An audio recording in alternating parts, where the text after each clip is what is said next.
Hello guys, welcome back to my channel. Um, okay, well, as you probably may have noticed if you've been keeping attention, I have actually been away for quite some time after the first 3 vids. Just lacked motivation to do a video because I've been dealing with some family issues and trying to find a job to get a capture card so I can actually do LPs with you guys and just this and that. So yeah, I've been away for quite some time. But I decided to come back and do this video to review a movie that I rented last night and now I'm going to buy because I love this movie. This movie was fantastic, one of the best movies I've ever seen, and it came out in 2004. So, a little over 10 years ago, which is quite impressive. Wait, yeah, because today's 20. Okay, it's roughly 11 years old. This movie, and it's a Japanese movie too. And yeah, it's a Japanese monster movie. I think you guys know exactly who I'm referring to now just by saying Japanese monster movies. Because, I mean, bro, he's got his own star in the Hollywood Walk of Fame. Nobody can deny the awesomeness of the king of the monsters, Godzilla. Yes. Sorry for the light issue here. I'm having some trouble with that, but anyway, is this better? Yeah. And anyway, so I'm going to be reviewing Godzilla Final Wars. Of course, I'm not going to show any, movie thing because I don't have the editing skills for that, and I don't really want to find a way to record, like, when I get better equipment, I'll actually start doing reviews where I show you bits and pieces that are awesome. But anyway, I'm going to stick to just regular vlog reviews for now until I get better equipment and stuff. Trust me, I'll get better at this, I promise you. But anyway, let's start out with like the way the monsters look, like, because obviously it's a monster movie. You kind of want them to look good. If they look fake, it's gonna take away from the immersion, and you want to be immersed. Sorry for the shaky cam stuff. I'm kind of, don't exactly have a steady hand. When you play a lot of Call of Duty and crap, you tend to be a little, all that trigger finger old days. Anyway, hold on. Anyway, yeah, so the monsters look great, especially Godzilla. He looks fantastic, is like always. 2004 film. He looks fantastic. Gigan looks fantastic. Ghidorah looks fantastic. I don't know the names of all the monsters, but all of them look great. All the fight scenes were fantastic. And Godzilla was just being a badass like he always is. Like, he was 1v1ing, 1v2ing, 1v3ing, like, he's basically fighting every single monster. Basically, every single monster is teaming up to fight Godzilla. Godzilla whoops all their asses. Oh, it's Godzilla, what do you expect, right? Anyway, so Godzilla... Crap. Whoops, lost my hand there. Anyway, so yeah, Godzilla whooped all of their asses. And very, very late in the movie, Mothra, comes in and helps Godzilla. Well, it doesn't really help Godzilla, because, Gigan, even though he died earlier in the film, I don't know what happened, but Gigan comes back. I must have missed something in the story, maybe, because that didn't make sense to me. I still have it rented for another few days, because of, I rented it off of the PlayStation Store, and you can rent it for like $3. I don't know why there's not an HD version. There's only a standard def version. I don't understand, but anyway. Because one of the older films, Godzilla 2000, has an HD version. I don't know why that is. If one of you can put in the comments why that is, that'd be great, because I'm a little confused on that. But anyway, off topic. Anyway, so yeah. Godzilla was whooping every single monster's ass royally, using the other monsters that are on a team, like, since all the other monsters are on teams, he's using their abilities against their teammates. Like, for instance, Anguirus has the spikes on his, spikes on his back and stuff, and Godzilla kind of uses that against his fellow teammates, Anguirus, and kind of throws him, like, with his tail or whatever, into one of the pterodactyl monster thingamajig. I don't really know. like I'm a fan of Godzilla and I like watching all the movies, but I'm not like a mega fan. Mostly because I don't know all the monsters' names. I think I might go on the internet and research that at some point. Actually, just for just because I want to be a mega fan because Godzilla's kick ass. But anyway, so like he throws Anguirus with the spikes and like and throws the other teammate like. It's really hard to explain, but basically the fight scenes are kick ass. If you watch Godzilla Final Wars, you'll see what I mean in a second. Well, not in a second, but whatever. Blech. I need to get better at doing these. anyway, so yeah, Godzilla's whooping all the monsters, and you may be thinking to yourself, why are Godzilla and Mothra the only ones, like, not teaming up? Like, all these other monsters, Gigan and all of them, are teaming up to fight them. Well, like I said, Mothra doesn't appear until, like, the very end for the last battle, and Mothra, and it's not even really the final battle, it's more like a side battle, because Godzilla's fighting somebody else, and then one or two other monsters, and then Mothra comes in and Gigan comes in, so it's like a side battle. So Mothra doesn't really help Godzilla. You don't really see Mothra for more than, I would say, 10 minutes, I believe. So not really. So Mothra is not really in the movie, all things considered, like compared to all these other monsters and obviously Godzilla himself. Voice crack. So Mothra is technically not really in it per se, but anyway. Anyway. Let me boil down the story here, like just like a summary. Not going to spoil anything major, just why this is happening and blah blah blah. And this is what I find interesting about it, and this is why I love the story. Because as much as I watch Godzilla films for the fighting, I don't really care much about why. It's always nice to understand why. Because if you just walk into, like, say, a movie theater and watch this movie, and the first thing you see is Godzilla fighting, and then another monster comes in and it's all fighting, there's no context. You know what I mean? You have to have a little bit of context. As long as the fight scenes are good, you may be okay with no context, but you're still going to be thinking to yourself, what's the purpose of this? Like, why are all the monsters just all of a sudden just flocking to Godzilla? Well, like, like if they did this exact formula where all the monsters come to Godzilla, for the most part, kind of, and or Godzilla comes to them, but I like it to have at least a little bit of context. That's just me. So okay, let's get into into story here. Okay, let's get into the story.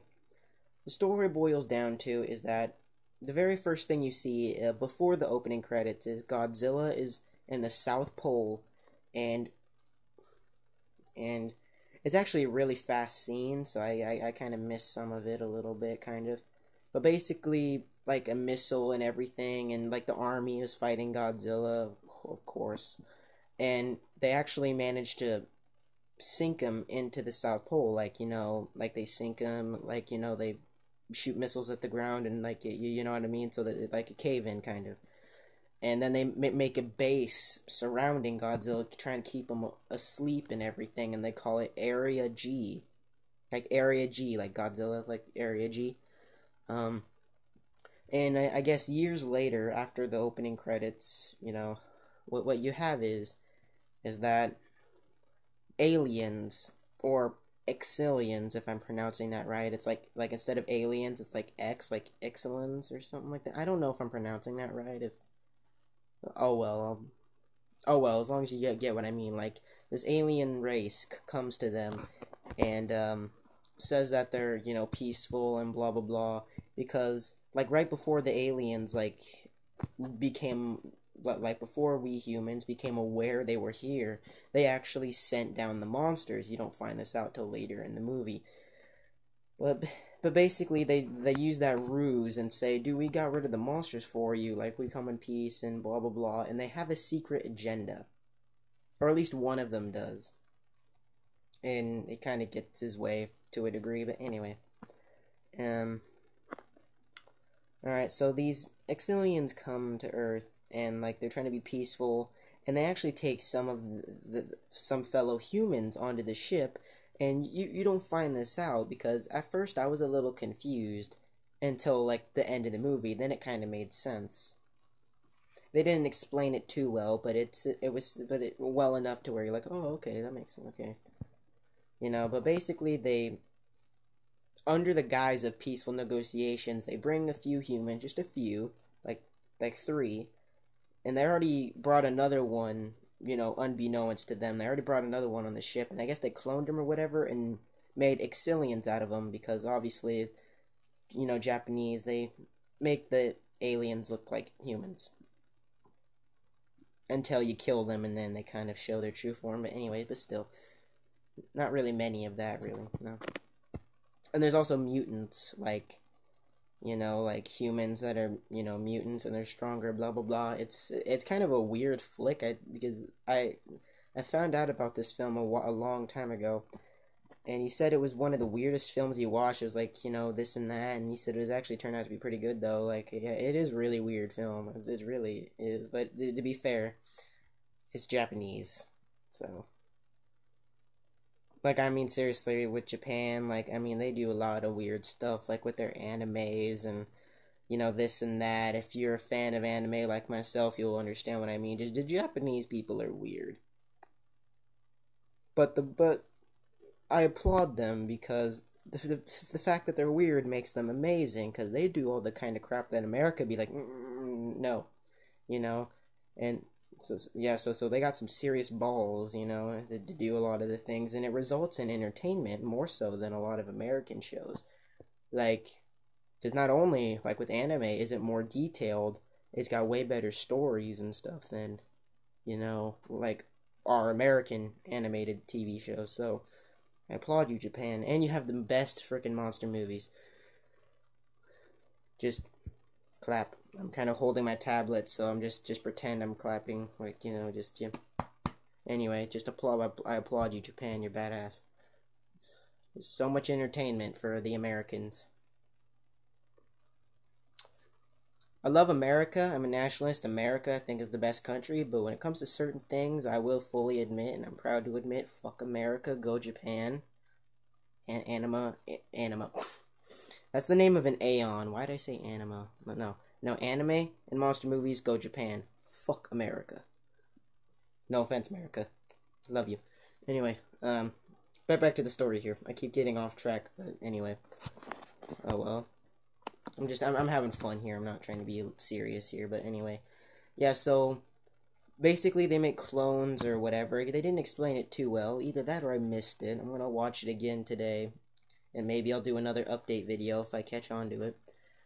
But basically, for whatever reason, they bring some humans aboard and then they clone them or do whatever and make Exilians out of them, which never blink. And a few humans noticed this and actually devised a trap to see if they would actually expose themselves, which they did.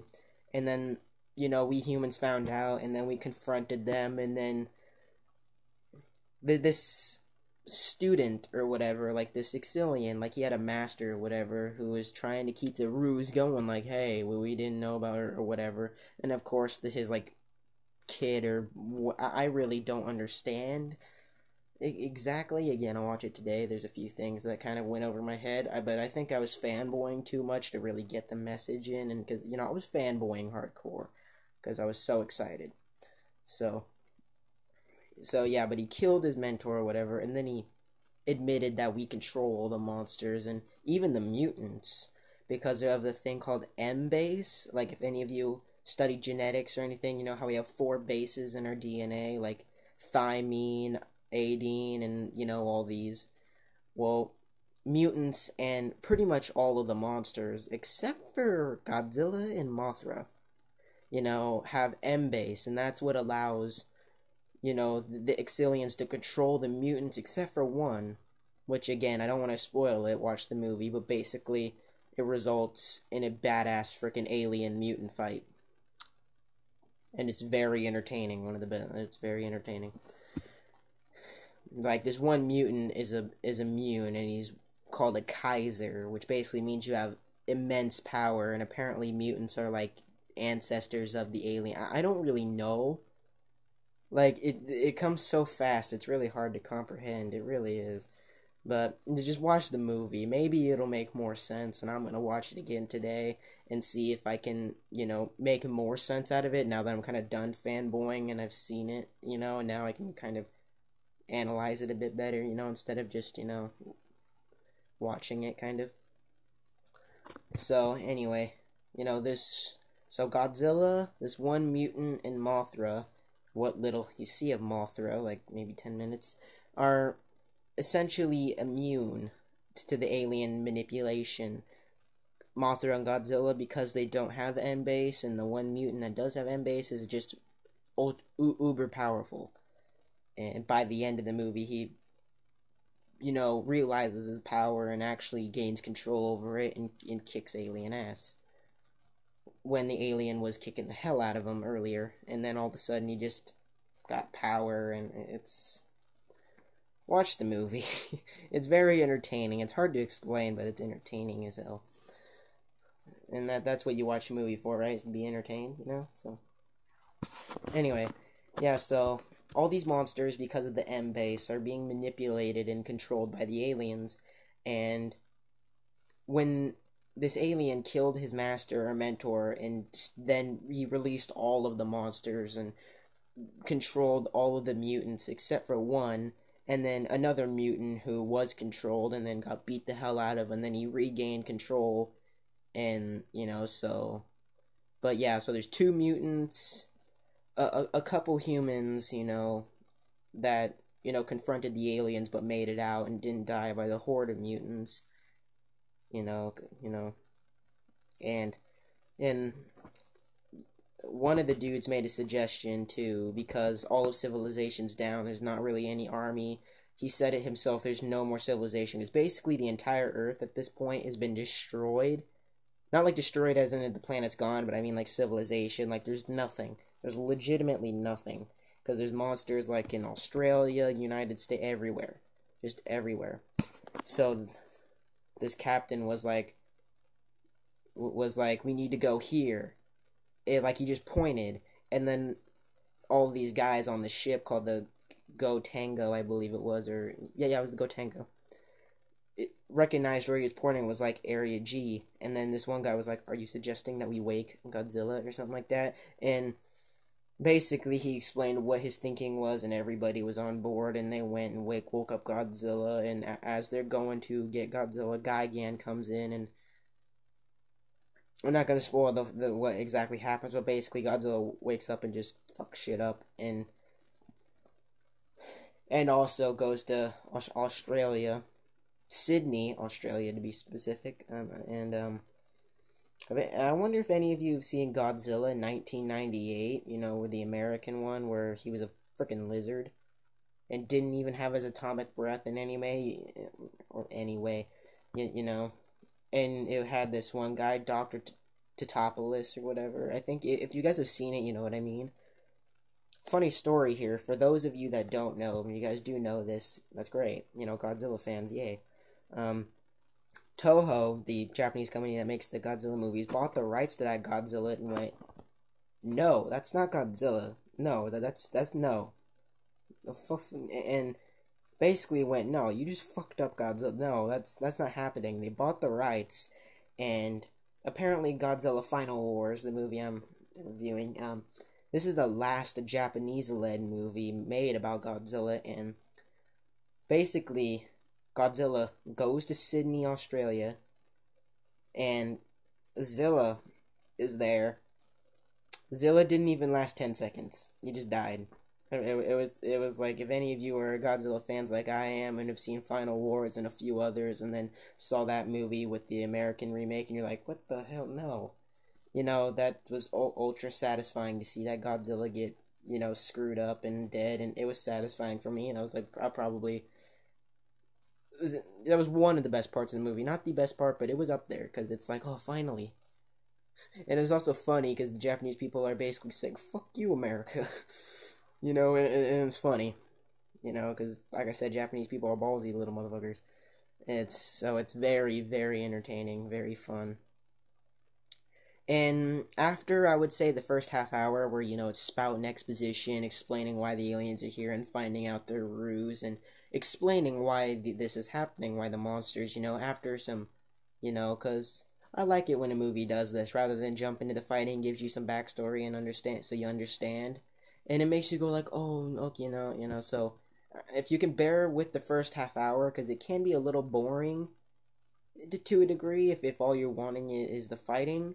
But I actually enjoyed the first half hour, the exposition. I enjoyed it. It was very cleverly written. I liked it. It was fun. I liked the characters. They were interesting. Especially that one alien guy that sends all the aliens down after he killed his mentor or whatever. I like his character, even though he's a douche.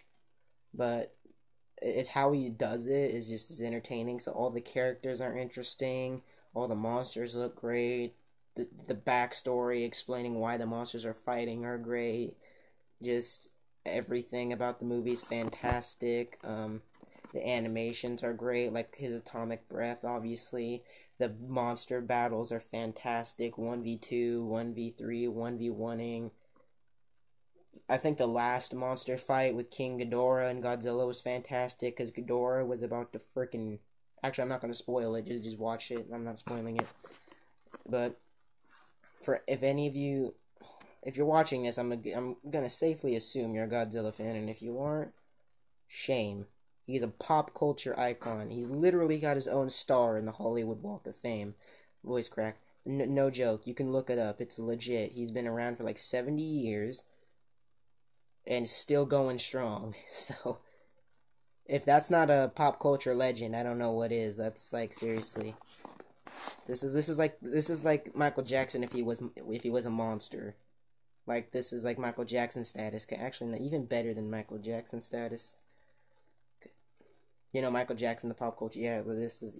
I think you get what I'm trying to say here. I think it's a little, But anyway, so story fantastic, characters interesting.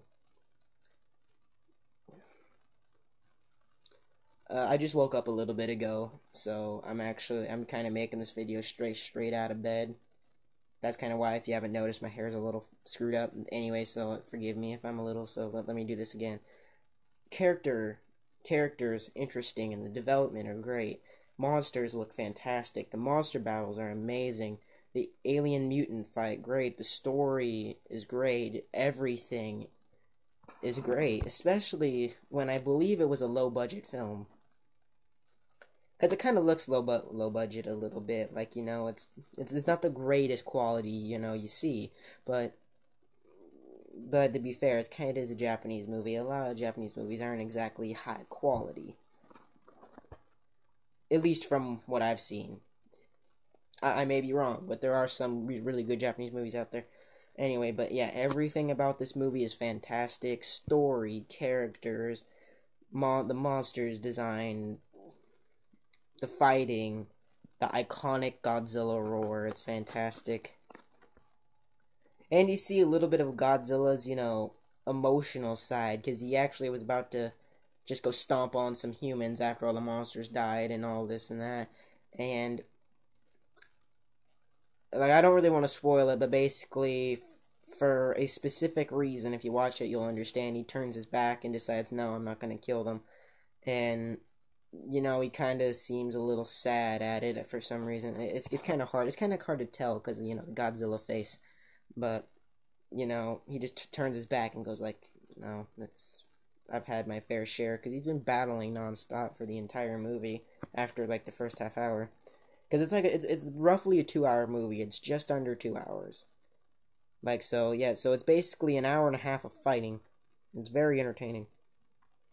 So I highly recommend it. I would give it, there were a few things I didn't understand, but like I said, I'm going to rewatch it and see if I can understand it again, because it may just me, again, fanboying, and I missed it because I was just too you know what I mean? So at the moment, with my current knowledge and everything I've seen out of it, I think if you guys are a Godzilla fan, this may be one of the best ones you will ever see, and I give it, at the moment, a 9 out of 10.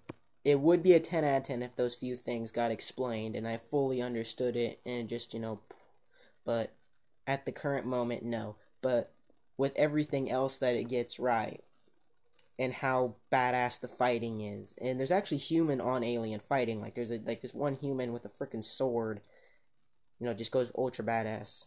And you know, like ultra badass and just wrecks aliens. It's just fight scenes like it was like watching the freaking Matrix. It was free, like the fight scenes with the humans and the mutants and the aliens. No, none of the monster fights. It was like watching the Matrix. Like literally, it has like Matrix qualities at times. I'm like, that kind of there was a few times where I was like, that reminds me of the Matrix. Like seriously. So if you're a Matrix fanboy, that's gonna be nice, or fangirl, I should say. But you get what I mean. Like if you're a fan, that'll be nice if you think about it the same way I do. So anyway, I would at the current moment, I may do an update. I give it a 9 out of 10. And I'm a fan of Angry Joe, so, I'm going to pull an Angry Joe and give it a badass seal of approval. When I do rate my games and movies, I am going to do it in Angry Joe fashion, because I love his scale, and I love, how he has, like, specific things, like badass seals of approvals to emphasize, You know what I mean? If you watch Angry Joe, you'll get what I mean. And if you haven't, go watch him. He's entertaining. So, and he does reviews way better than I do, mostly because he's had a lot of experience and he has way better editing and he's got a green screen so he can put stuff in the background. He makes it more entertaining. So, which I can't do as of yet, but I'll try and learn.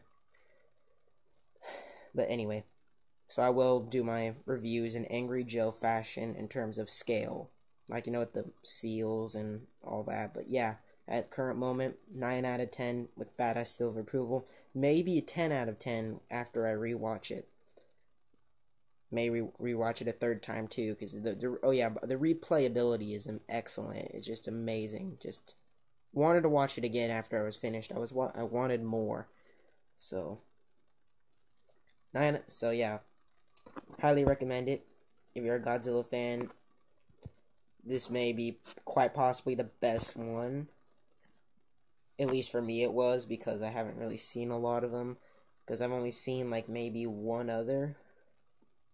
Actually, no, two others, actually. One of them was the 1998 version. Oh, good God.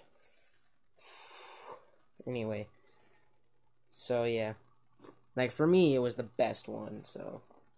Anyway. 9 out of 10. Badass seal of approval. Characters. Rewatchability, fight scenes, both human / mutant, alien, and all just fighting in general. And there's clever, like, I don't want to say puns, but like it's hard to explain. I don't really know exactly, but there's just clever writing. If you'll watch it, you'll get what I mean. It's got very clever writing. But anyway, so yeah. So, highly recommend it. Anyway, so this is my review, guys. Hope you guys enjoyed it. Just having fun here. Anyway, so I'm gonna go. Gonna do some gaming and YouTubing and all this and all that fun junk while I can. And if you can, at least give it a rent. But you should buy it. You should definitely buy this. Anyway. So, alright. See you guys. Bye.